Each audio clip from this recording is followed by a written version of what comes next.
Welcome to TG24 TV. నేను సుమలత. సిద్దిపేట జిల్లా హుస్నాబాద్ పట్టణంలోని మల్లె చెట్టు చౌరస్తా నుండి ఎల్లమ్మ చెరువు వరకు చేస్తున్న రోడ్డు విస్తరణ పనుల్లో వివాదం చోటు చేసుకోవటోందని, రోడ్డు విస్తరణ కొరకు అధికారులు వేసిన మార్కింగ్ రోడ్డు పక్కనే ఉన్న ఇళ్లలోకి వెళ్తుండటంతో స్థానికులు ఆందోళన వ్యక్తం చేస్తున్నారు. కొన్ని ఏళ్లుగా రోడ్డు పక్కనే స్థిర నివాసం ఏర్పరచుకొని ఉంటున్న తమను ఇప్పుడు రోడ్డు విస్తరణ పేరుతో రోడ్డు మీద పడిస్తే ఎక్కడికి వెళ్లాలని ఆవేదన వ్యక్తం చేశారు. తమ ఇండ్లను ఆక్రమించుకోవడానికి ఇదేమీ జాతీయ రహదారి కాదని, ఇప్పుడున్న రోడ్డే సరిపోతుంటే మళ్లీ విస్తరణ పేరుతో తమ భూములను ఇండ్లను ఆక్రమించుకోవడం ఏంటని ప్రశ్నించారు.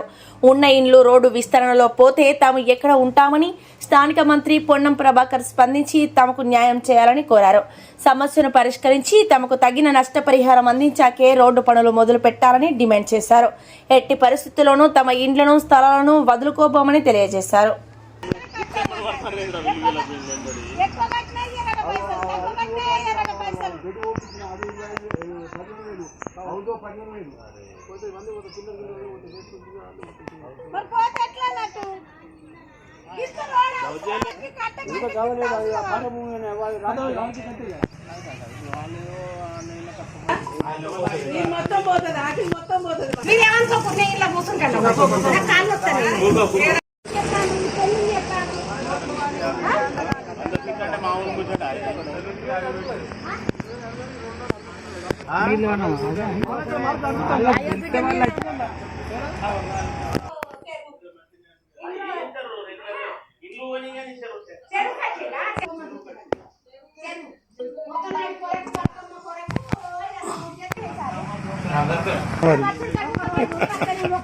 కాదు గీదానికి అవసరమా అని గీతగానం దానం కదా గంతగానం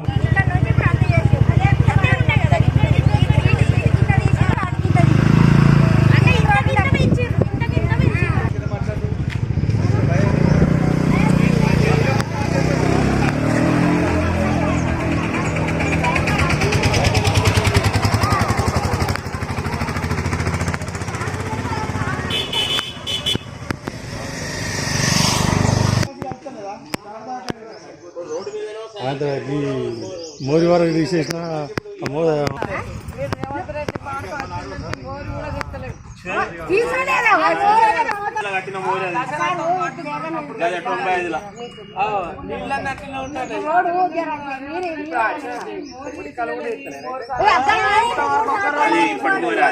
చేసుకొని బతుకమంటావు.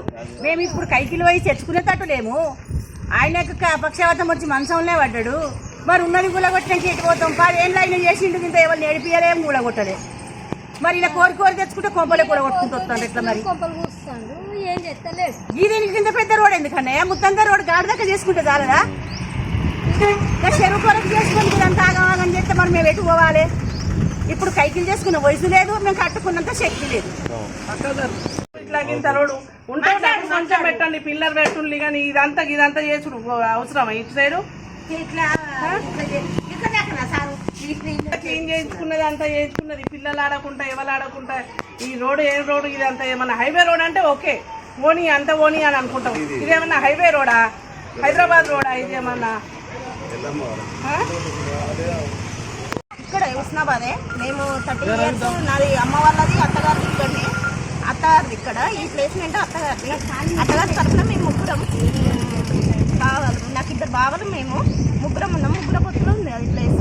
ఆ ప్లేస్మెంట్ మేము ఇల్లు పంచుకొని ఇల్లు కట్టుకుంటాం, ఏదో కిందవారు పైనవారు అన్నట్టు పైన వేసుకుంటామని మేము అనుకున్న తర్వాత వీళ్ళు వచ్చి ఇక్కడ మధ్యలో ఫస్ట్ రోడ్డు కొంతే అని అన్నారు, వెడల్పు కొంతే ఇక్కడ అని చెప్పారు. కానీ ఇప్పుడు ఏమంటారు, మొత్తం జాగే పోతుందని వాళ్ళు మార్క్ పెట్టేసేయలేరు. కాకపోతే ఆ జాగ పోతుంది అని అంటారు. మేము మమ్మల్ని ఎక్కడ ఇస్తారు? ఇప్పుడు వేరే వాళ్ళని అడిగితే ఏమంటారు అని అంటే, మీకు ప్లేస్మెంట్ చూపించి మీకు ఇల్లు ఇస్తామని అని అంటారు. ఇల్లు ఇచ్చి ప్లేస్మెంట్ ఇస్తారు అని అంటారు. అది ఫస్ట్ ఆఫ్ ఆల్ మాకు ప్లేస్మెంట్ చూపించి మాకు ఇంట్లో కాయదాలు మాకు చేతులకు ఇస్తేనే ఈ స్థలాల జోలికి రావాలి. అంతవరకు ఈ స్థలాల జోలికి రావద్దు ఎవరికైనా. ఇప్పుడు మాకు వెనక ముందు ఇక్కడ ఎక్కడో తీసుకుపోయి వేస్తా అంటే మెయిన్ రోడ్ జాగిడిచి పెట్టి ఎక్కడికో వెళ్ళి మేము ఉండడం అన్నిటికీ సాధ్యం కాదు సార్. చిన్న పిల్లలు ఉన్నాం, మేము పిల్లలు ఉన్నాం. చిన్న పిల్లలు వేసుకొని ఎక్కడో ఉండాలంటే సాధ్యం కాదు. కానీ నేను పొన్నం ప్రభాకర్ సార్ గారికి ఒక్కటే చెప్పేది, సార్ ఏమనంటే మాకు ఇల్లు జాగాలు పోతున్నాయి, మొత్తానికి పోతున్నాయి. మాకు 3 పొత్తులు ఉన్నది. ఆ 3 పొత్తులు అది కూడా ప్లేస్మెంట్ చూపిస్తా అని అంటారు.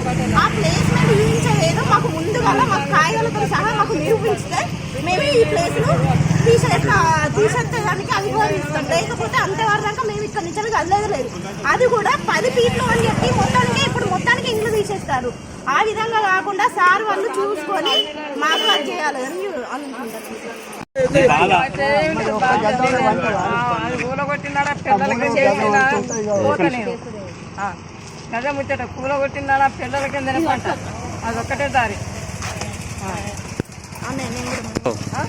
మాకేదన్నా జాగ్రత్తలు లేకుంటే ఇది జరపాలి. ఇది మెయిన్ రోడ్ కానే కాదు, మెయిన్ రోడ్ అయింది ఆ పటేల పోతేకి మోరిమన్నకి గోడ పోని అద్దానా. అప్పుడు కేసీఆర్ ఉన్నప్పుడు మాకు ఏమి అది కానే కాలేదు, ఇంట్లో జోలికి రాలేదు, దేనికి కాడికి రాలేదు, ఉన్నంతనే అనేది కాంగ్రెస్ వచ్చిండు తినే అన్నంలో మండలి చెప్తాడు. ఎప్పుడు ఏ రాత్రి వచ్చేది తెలియదు. గద్దె తీర్చారు, అర్థమైన గద్దె ఎక్కించారు, మమ్మల్ని ఇంట్లో ఉన్న వాళ్ళని బయటకు గుంజి పారేస్తారు. ఇప్పుడు పిల్లలని వేసుకొని మమ్మల్ని ఎక్కడ ఉండు అని అంటారు. వారిని ఎందుకు ఎక్కించారు ప్రజలంతా? ఓటు హామీ ఇచ్చిండు, ఒక్కటి కూడా కరెక్ట్ చేస్తనే లేడు ఈ కాంగ్రెస్. ఎందుకు వచ్చినట్టు ఈ కాంగ్రెస్? దేనికి వచ్చినట్టు? ఈ ప్రజలంతా ఓటు ఎందుకు వేసినట్టు? తినే అన్నం కూడా కరెక్ట్ లేనే లేదు. సన్న బియ్యం అన్నాడు, అవి దొడ్డు బియ్యం సన్నం చేసి పంపిస్తాడు మాకు. ఈ వాటర్ కరెక్ట్ లేనే లేవు, ఈ మోరీ కరెక్ట్ లేనే లేవు. మాకు ఇది ఏది నచ్చనే లేనే లేదు.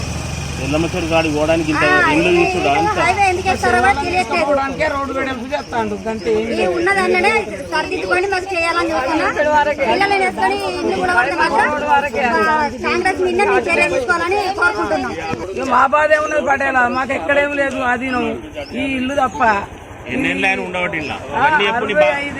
ఉండబట్టి 65 సంవత్సరాల సంధి గ్రామ పంచాయతీలో ఇంటి నంబర్ చూడండి, అందులో కనబడుతుంది. ఈయన వచ్చి మాకు ఏం మేలు చేసిండు? ఏం మేలు చేయలేదు. రావాలి కాంగ్రెస్ కరీంనగర్లో గెలవననే ఉసిరం వాళ్ళకి వచ్చిండు, ఉసిరం వాళ్ళ కథం వాళ్ళను నట్టిట్లో ముంచిండు, గడ్డ చెప్పుకున్నాడు. ఇది వచ్చింది లేదు, పోయింది లేదు. పింఛను పెంచిండు, పింఛను ఇవ్వలేదు, ఇవి చేసిండు, ఇవి లేవు, అవి లేవు, ఇవి లేవు. ఇది కూలగొడతానంటే ఇది కూలగొట్టి మమ్మల్ని ఎక్కడ ఉంచుతావు? ఎలమసలు ఎక్కడైతే గుడిసెలు అందరికి ఇల్లు కట్టి అక్కడనే ఉంటావు. ఎక్కడద్దు మమ్మల్ని తీసుకుపోయి ఎక్కడ వస్తే ముఖాల నొప్పులు ఉన్నాయి, నడువు నొప్పులు ఉన్నాయి, కళ్ళు కళ్ళబడాయి. హుషారుగల్లా కొడుకు లేడు, నాకు ఎవ్వరు లేరు, దిక్కులేని అనాథను. నేను దిక్కులేని అనాథను. 65 సంవత్సరాల కింద నేను ఇదే గుడిసెల వాడి ఉన్నదాన్ని. ఇప్పుడు తీసుకుపోయి నన్ను ఎక్కడ వస్తా అంటే మొగడు లేడు, మొద్దులు లేడు, వెనక ముందు ఎవ్వరు లేరు, బిడ్డ పప్పలు లేని దాన్ని. నన్ను తీసుకుపోయి ఎక్కడో చేస్తానంటే నేను ఎట్లా పోతా బిడ్డ? నన్ను ఎవరు తీసుకొస్తారు? నీ అసలు కాలు మొక్కినా కూడా నువ్వు రావు, వస్తానే అవ్వ అంటావు రావు. నీ కోసం నేను చూసే వరకు నా పానం పోతుంది. ఇత్తిత్తనంగా వచ్చిండు, వీనికేమైందిరా అన్నట్టున్నది రాజ్యం. అంతా దొంగ రాజ్యం అయిపోయింది. దోపిడీలు బాగా అయినాయి. వాళ్ళ ముళ్ళే వాళ్ళకు కట్టుకుని ఉన్నారు. ఇప్పుడు మమ్మల్ని ఎక్కడ కాకుండా చేస్తాను. మమ్మల్ని ఇల్లు తీసేసినా కూడా మా అన్ని చేసినాకనే మా ఇల్లుకు రావాలి. వాళ్ళు అంతసేపు రావద్దు. మేము అందులోనే సత్తం, సచ్చినా కూడా అందులోనే సత్తం. కాంగ్రెస్ వాళ్ళు ఎంతమంది ఉన్నారో అంతమంది పేర్లతో సహా రాసి అది చెప్తాం మేము. Hi, నేను మీ Satyasri. Please do subscribe TG24 TV.